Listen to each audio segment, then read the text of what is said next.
Martorelles ha confirmat que presentarà la sol·licitud per optar als ajuts que ha anunciat la Generalitat per la millora d'equipaments esportius municipals, un pla al qual el govern català destinarà 120 milions d'euros en els pròxims 4 anys per tal de garantir l'actualització d'aquells equipaments més envellits.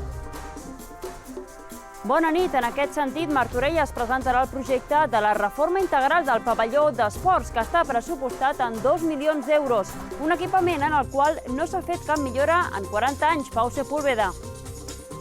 Actualment, aquest equipament martorellenc no és accessible. De fet, necessita diferents millores tant a les graderies com a la planta baixa. Es tracta d'un pla amb el qual el govern vol ajudar els municipis a millorar i garantir la qualitat, la seguretat i també l'accessibilitat d'aquests equipaments esportius per tal de resoldre nous dubtes que puguin aparèixer en el futur, tant ambientals, tecnològics com també socials.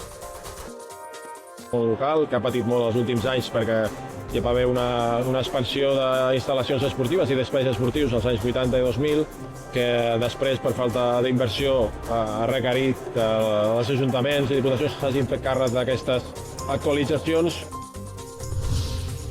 Sidoní ha presentat a Mollet algunes de les cançons del seu nou disc Catalan Graffiti, el primer treball en català del grup barceloní. Ho han fet en la segona jornada del Mollet Music Week, on que l'estrada també ha vibrat amb algunes de les cançons més icòniques del grup. ¿Y el futuro? Pues el futuro es sacar el disco en octubre, Catalan Graffiti, y presentarlo obviamente por Cataluña y, como no, por el resto de España. Claro, haremos Madrid, haremos Sevilla, haremos todo lo que podamos. I a l'informatiu d'avui coneixerem la història de la Cinta, propietària de la botiga Candini Boter, i la Mireia, que serà qui li agafarà el relleu. Després de 25 anys al capdavant del negoci, la Cinta jubila i la Mireia, qui ha sigut primer clienta i ara professora dels tallers de l'establiment, es quedarà al capdavant de la botiga. L'agafa la Mireia, que és la professora que tenim nosaltres, i llavors ella la tirarà endavant amb sang nova, amb idees noves i com ha de ser un relleu. Això és com una teràpia, venir aquí, gaudir, i és un punt maco on la gent es troba i, clar, evidentment, seria una llàstima que tanqués. I en esports parlarem del Mollet Hoquei Club, que una vegada finalitza la temporada continua amb la formació dels jugadors de la base amb el campus d'estiu. Gairebé un mes d'entrenaments dirigits per jugadors de nivell, com el porter de l'Alenquer de Portugal, Andreu Muñoz, i el jugador del filial del Barça, Joan Gangonells. Jo crec que al final és un moment per tenir novetats, i poder trucar gent de fora. No som els únics, nosaltres venim 2 setmanes, però cada setmana han vingut gent diferent i això, al final, els nanos coneixen entrenadors nous i és una altra forma de veure el hoquei. Hola, què tal? L'ambient molt pesat ha estat patrimoni del Baix Vallès i, de fet, de tot Catalunya aquest dijous, i en vista el divendres no canviarà la cosa. 4 núvols que esquitxaran el cel de tant en tant, però haurem de continuar buscant l'ombra. Sí que la nit, de divendres a dissabte, més aviat la matinada, sentirem tronar a les nostres viles.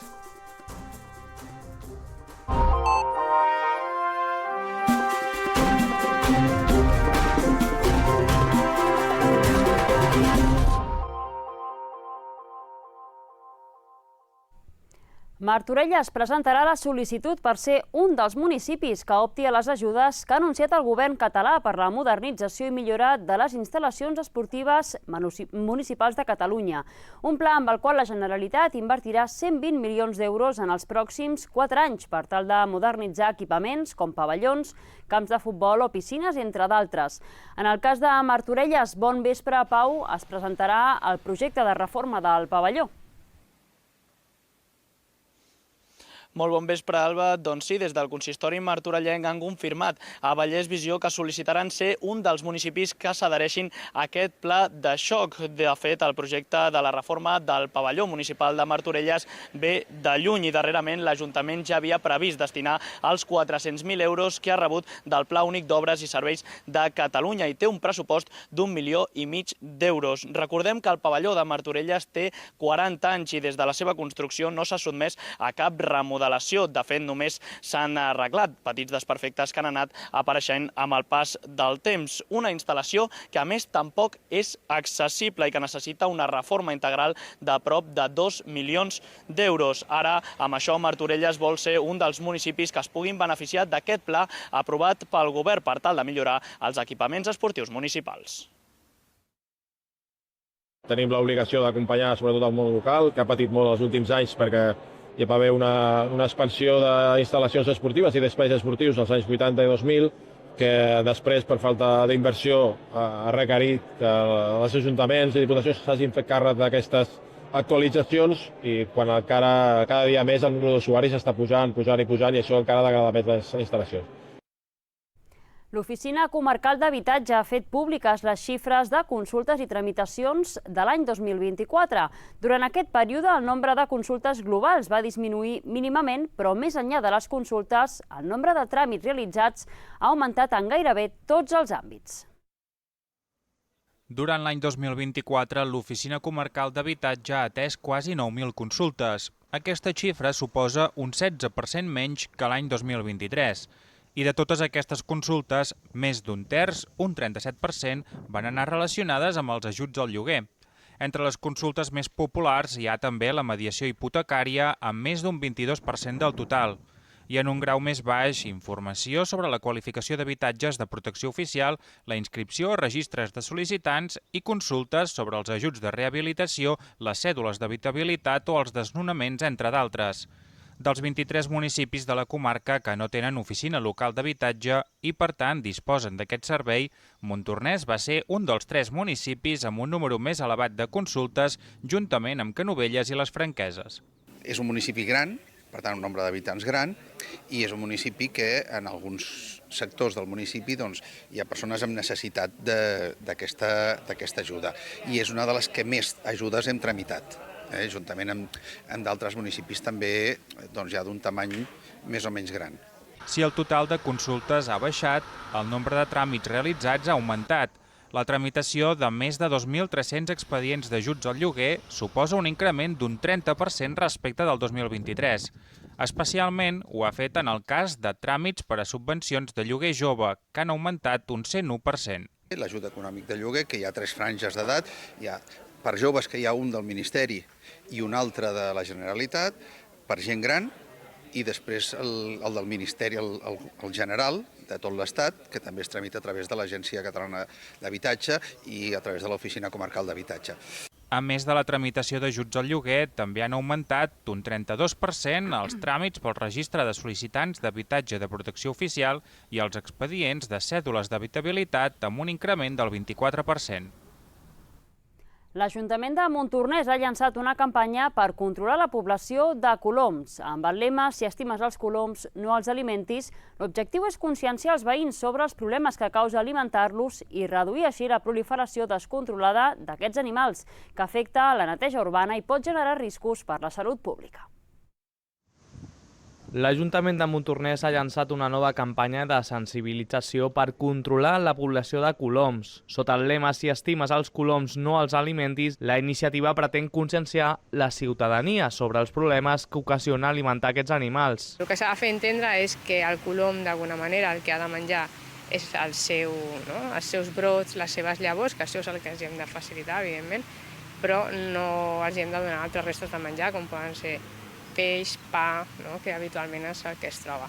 Ara, a banda d'això, també s'ha de tindre en compte que la gent que dona aquest aliment als coloms, llavors aquests aliments sempre queden a la via pública i el que hem d'intentar també d'alguna manera és que la via pública no sigui un niu d'aliments per poder alimentar aquestes espècies. Segons dades municipals, la proliferació descontrolada de coloms genera diversos inconvenients, des de la neteja urbana fins a possibles riscos per a la salut pública. Amb aquesta campanya, l'Ajuntament busca implicar els veïns a través de la informació i l'educació.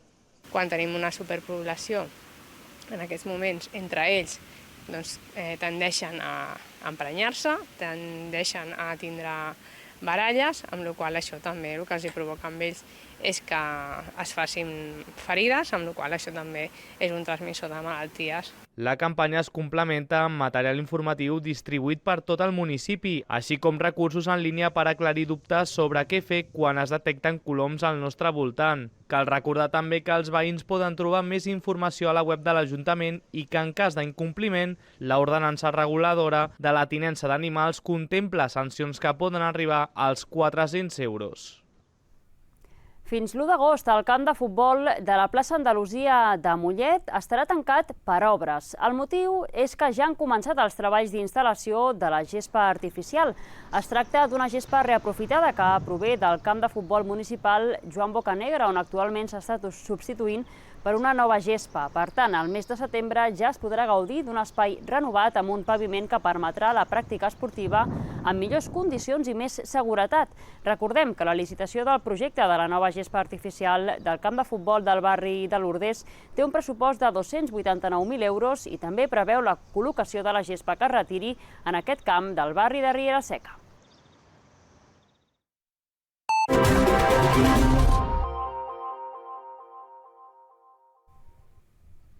El Parc de Ca l'Estrada de Mollet s'ha omplert en la segona nit del Mollet Music Week. El grup barceloní Sidoní ha portat un repertori variat en què ha combinat els seus clàssics amb l'avançament de nous temes que pròximament sortiran a la llum.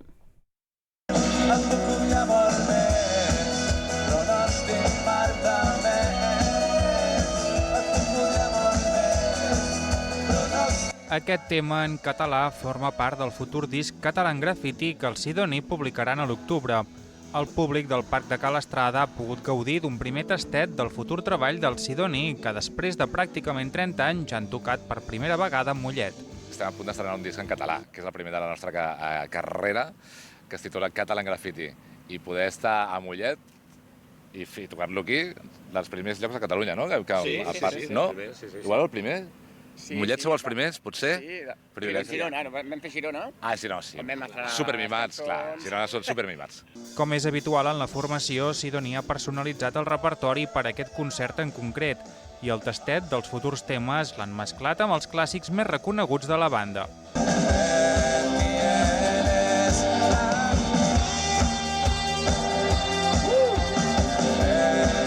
El grup ha posat en valor que es facin festivals gratuïts, oberts al públic i amb artistes d'estils diferents i han subratllat, entre bromes, que els ha sorprès l'espai. I a Mollet, no sé per què, jo pensava que seria el centre del poble, un carrer. Sí. Saps? Pensava que un escenari, el típic escenari de festa major, muntat al poble, i jo estava contentíssim amb la idea. Llavors veig això i dic, hòstia, Hyde Park, tio. No? Central Park, és enorme aquest lloc. Després d'haver fet vibrar Mollet, el Sidoní els espera un estiu amb concerts en festivals i ciutats de tota Espanya presentant el seu disc anterior. Mentrestant, al Parc de Ca l'Estrada se seguirà endavant amb més concerts de la 4ª Mollet Music Week, com els de la Julieta i la Fuga.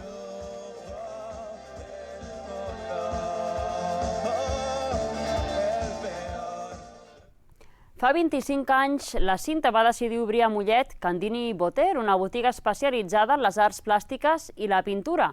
Ara, 2 dècades i mitja després, ha decidit jubilar-se i traspassar el seu negoci a una de les professores dels tallers que fan el negoci. Un relleu que permetrà modernitzar l'activitat, però conservant l'essència d'aquest icònic establiment molletà. Després de 25 anys a Mollet, aquest agost, la Cinta, propietària de la botiga Candini Boter, es jubila. A l'agost, la Cinta baixarà la persiana per últim cop d'una botiga única i referent a la ciutat, on a més de trobar qualsevol producte relacionat amb les belles arts, s'imparteixen cursos de diferents modalitats de dibuix o pintura. Al setembre, però, es tornarà a aixecar la persiana i aquest cop ho farà la Mireia, una de les professores de l'establiment, aquesta vegada ja com a nova propietària. Tothom es pensa, ui, que llum m'agafa, i tothom plegat dius, ostres, però si ja, què em falta? Em falta un any, em falta... I realment arriba com molt de sobte. Fa moltíssima il·lusió que no es tanca la botiga, al contrari, que es torna a obrir. Bueno, a l'agost es fa un peronet només per posar la botiga en condicions i l'agafa la Mireia, que és la professora que tenim nosaltres, i llavors ella la tirarà endavant amb sang nova, amb idees noves i com ha de ser un relleu. La Mireia també fa molts anys que està a Candini Boter, primer com a alumna dels cursets d'estiu i després es va incorporar com a professora dels tallers. Ara, però, continuarà com a propietària, agafant el relleu de la Cinta. La veritat és que al final aquí ve gent de totes les edats, es fan grups, sentim que al final també això és com una teràpia, venir aquí, gaudir, i és un punt maco on la gent es troba i clar, evidentment seria una llàstima que tanqués i la gent es quedés una mica sense on anar, no? En aquest sentit. Llavors, molt contenta de poder-me quedar al negoci amb el meu germà i molta il·lusió de començar aquesta nova etapa i amb moltes ganes. Farem coses noves, evidentment, tenim noves idees. Al final, quan un es queda en un negoci, sempre té idees noves, de nous cursos, i això sí, però el que està es continua mantenint igual. Els alumnes actuals dels cursos artístics de Candini i Boter, per tant, podran continuar desenvolupant aquí el seu vessant més creatiu. Un grup de joves ha organitzat la primera gimcana per Montornès, una proposta lúdica en què els participants han posat a prova les seves habilitats per diferents punts del municipi. Una iniciativa que forma part del programa Organitzem l'estiu, on el mateix jovent s'encarrega de dinamitzar l'activitat. Mímica, desxifrar frases a partir d'emoticones o jocs d'aigua com aquest han estat algunes de les proves de la gimcana juvenil per Montornès. Amb sortida i arribada a l'Sputnik, els participants han passat per 4 punts del municipi, en què han hagut de posar a prova habilitats com la lògica o l'equilibri per superar tots els obstacles que s'han trobat pel camí. Una proposta que els joves de Montornès han gaudit de valent. La que ens ha agradat més ha estat la de fer mímica amb unes pel·lícules de Disney. Hem fet uns reptes en 4 punts del poble i la veritat que han estat força fàcils, menys l'últim que ha estat d'un puzzle i ens ha estat més difícil. Al començament ens han donat un mapa amb 4 punts de Montornès i el que havíem de fer era anar aquests punts en ordre i havíem de superar diversos reptes. Segons el bé que ho fèiem o en el temps que ho feien ens donaven 5, 4, 3, 2 o 1 punts. Prop d'una 60ena de joves d'entre 12 i 18 anys han pres part en aquesta primera gimcana per Montornès, una iniciativa que s'emmarca en el programa Organitzem l'estiu, en què són els mateixos joves del municipi els que s'encarreguen de muntar l'activitat. Doncs avui farem una gimcana que jo i la meva companya Keira portem preparant diferents dies, on primer faran una part de proves de lògica o puzzles repartides per aquí prop de l'Sputnik i després vindran aquí i al final faran aquí al pati que tenim preparat diferents proves d'aigua on bàsicament hauran d'aconseguir anar més ràpid que els altres per acabar guanyant un premi. Una gimcana per Montornès que ha premiat l'equip guanyador amb una entrada gratuïta per a la piscina municipal. Amb motiu del Dia de la Verge del Carme, celebrat aquest dimecres 16 de juliol, l'Hermandat Nuestra Senyora del Carmen ha ofert una missa rociera en honor a la Verge. La missa s'ha fet a l'Església Mare de Déu del Carme, en el marc també de la celebració dels 50 anys de la parròquia, que es compleixen aquest 2025. Aprofitant la coincidència amb el Dia del Carme, l'Hermandat Nuestra Senyora del Carmen ha volgut fer també el canvi de vara. Antònia Jiménez, més coneguda com a Lina, i el seu marit, José María, han agafat el relleu de Rosario Bernal i José Corbacho com a nous encarregats de cuidar i vetllar que la Verge del Carme estigui preparada per sortir en totes les processons. Están un año, últimamente hacemos 2 porque se quedan con el gustillo que quieren otro año más, y hay otra pareja que es los hermanos que entrarán. Dijéramos, salen 2 hermanos mayores y entran otros 2 hermanos mayores, pues para seguir prestando el servicio a la Virgen en la ermita que la tenemos en Can Masferrer, y bueno, se cuida de la Virgen durante todo el año. I ara fem un apunt d'aquesta casa perquè avui és dijous i arriba una nova edició del Visions, el programa d'anàlisi en profunditat d'aquesta casa sobre temes del nostre territori. La nostra companya Susana Aguilera ja ho té tot a punt. Bona nit, Susana. Avui en quina temàtica ens endinsarem? Bona nit, Alba. Avui volem conèixer amb més detall l'ofici de forner i dels seus productes, com les varietats de pans que ofereixen. A més, també coneixerem els blats que es conreen a Gallecs i l'empresa centenària de Mollet que fabrica farina. Tot això seran el Visions, que començarà després del Vallès Visió Notícies. Us esperem.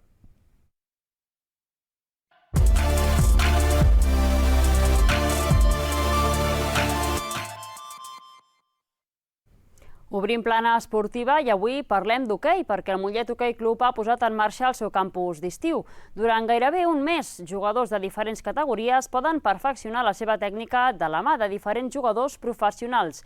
Aquesta setmana els encarregats de dirigir les sessions han estat Andreu Muñoz i Joan Gangonells.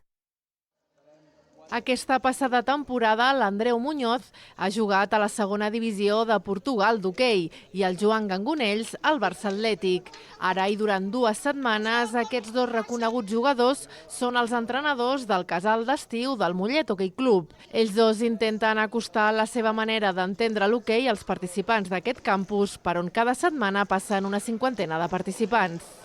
M'intento recordar del que em deien els meus entrenadors de quan era petit i els intento explicar, fer exercicis dinàmics, que s'ho passin bé, que es vagin veient com també nosaltres anem entrenant a nivell més alt, fer els nostres exercicis aquí i que vagin veient com és el dia a dia una miqueta. Al final el que intentem transmetre és que s'ho passin bé perquè és hoquei d'estiu i és un moment més d'esbarjo. Durant la temporada tenim molt de temps de fer entrenaments seriosos, però jo crec que ara a l'estiu és un moment per aprofitar i passar-s'ho bé amb els patins posats. La majoria dels participants d'aquest casal d'estiu són jugadors de diferents categories del Mollet Hoquei Club, uns apassionats d'aquest esport que ara volen continuar gaudint de l'hoquei durant les seves vacances en aquest campus. A nosaltres el hoquei ens fascina. Els entrenos moltes vegades és xut o ganxo i en aquests són divertits perquè fem futbol i fem jocs i aprenem més. Ens ajuden a practicar coses i tot. Bueno, jo he après molt amb ells perquè m'han ensenyat a fer més coses. A banda d'entrenar i jugar partits a la pista interior del pavelló de Riera Seca, els participants del casal també fan jocs de lleure a la pista exterior.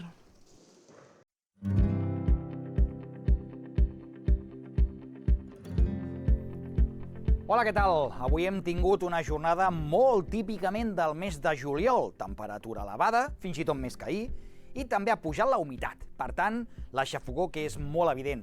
Fins i tot en aquests mesos d'estiu, nuvolades al Pirineu, que aquesta tarda també han acabat desembocant en algun ruixadet. Però, sobretot, podem dir que les properes hores i els propers dies també continuarem suant sense fer cap mena d'esforç. La humitat serà elevada i, per exemple, aquesta nit que se'ns presenta, també la nit de divendres a dissabte, serà d'insomni, o seran d'insomni, a gran part de Catalunya. Per tant, haurem de buscar un refugi climàtic on poder estar una mica més fresquets, i un de ben natural és la platja, com per exemple la tenia a mà aquesta tarda al Marc, des de Platja d'Aro, però és que gran part de la costa és un bon reclam. Això sí, amb una aigua del mar que està massa càlida per les dates. Està entre els 25 graus de les Illes Medes i els 28 graus que hi ha al Delta de l'Ebre. En vista aquesta propera nit i el divendres al matí, el que dèiem, aquesta basca, aquesta xafogor molt evident a tot arreu, i amb moltes temperatures que no baixaran dels 20 graus. Fins i tot a Ponent, a Lleida, aquesta matinada no baixarà la temperatura. A Lleida fins als 23 graus. A Girona 22, Tarragona 25, d'aquí no baixarà, i no baixarà de 26 a molts barris de Barcelona capital. Per tant, Déu-n'hi-do la sensació pesada que tindrem. I tot plegat amb un matí de divendres que serà assolellat i només amb alguns núvols cap a l'Ebre, cap al Camp de Tarragona també. Núvols baixos, fruit d'aquesta humitat. La tarda del divendres, petites novetats. Arriben núvols des del sud i s'ha d'advertir que a últimes hores de la tarda arribarà fins i tot algun xàfec a les Terres de l'Ebre, ja també cap al Matarranya o cap a les comarques del nord de Castelló. Ruixats que la nit de demà a dissabte s'aniran generalitzant. Per tant, podem dir que la tarda de divendres serà molt tranquil·la, en general, però a la nit i ja a la matinada de dissabte hi haurà trons. Hem de destacar del dissabte a la tarda també el vent que es reforçarà cap a l'Empordà, vent de Garbí, que farà pujar força la temperatura a les comarques de Girona, i també el vent de marinada alta que s'imposarà a les comarques de Ponent, aquest vent bastant tossut. I en vist el cap de setmana, el que dèiem, la nit de divendres a dissabte i dissabte al matí tindrem algun ruixat. Avisem que no us agafi desprevinguts o desprevingudes, però el dissabte a molt d'hora haurà plogut a moltes comarques. Baixarà la temperatura. Dissabte, amb el pas de les hores, farà més sol. I el diumenge serà un dia assolellat una altra vegada i momentàniament amb aquesta temperatura que tornarà a pujar. Que vagi bé.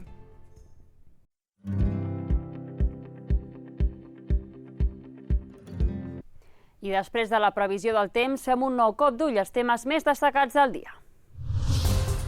Martorelles ha confirmat que presentarà la sol·licitud per optar als ajuts que ha anunciat la Generalitat per la millora d'equipaments esportius municipals, un pla al qual el govern català destinarà 120 milions d'euros en els pròxims 4 anys per tal de garantir l'actualització d'aquells equipaments més envellits. En aquest sentit, Martorelles presentarà el projecte de la reforma integral del pavelló d'esports, un equipament en el qual no s'ha fet cap millora en 40 anys.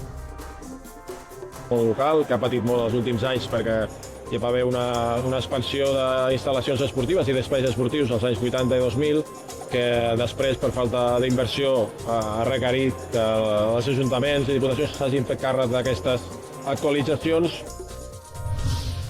Sidoní ha presentat a Mollet algunes de les cançons del seu nou disc Catalan Graffiti, el primer treball en català del grup barceloní. Ho ha fet en la segona jornada del Mollet Music Week, on Calestrada també ha vibrat amb algunes de les cançons més icòniques del grup.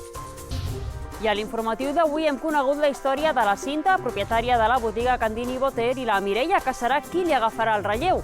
Després de 25 anys al capdavant del negoci, la Cinta es jubila i la Mireia, qui ha sigut primer clienta i ara professora de tallers a l'establiment, es quedarà al capdavant de la botiga. I en esports hem parlat del Mollet Hockey Club, que una vegada finalitzada la temporada continua amb la formació dels jugadors de la base amb el campus d'estiu. Gairebé un mes d'entrenaments dirigits per jugadors de nivell com el porter de l'Alenquer de Portugal, Andreu Muñoz, i el jugador del filial del Barça, Joan Gangonells. I fins aquí el Vallès Visió Notícies d'avui. Recordeu que podeu recuperar tota l'actualitat al nostre web vallesvisió.cat. Nosaltres hi tornem demà a l'hora de sempre. Que tingueu una molt bona nit.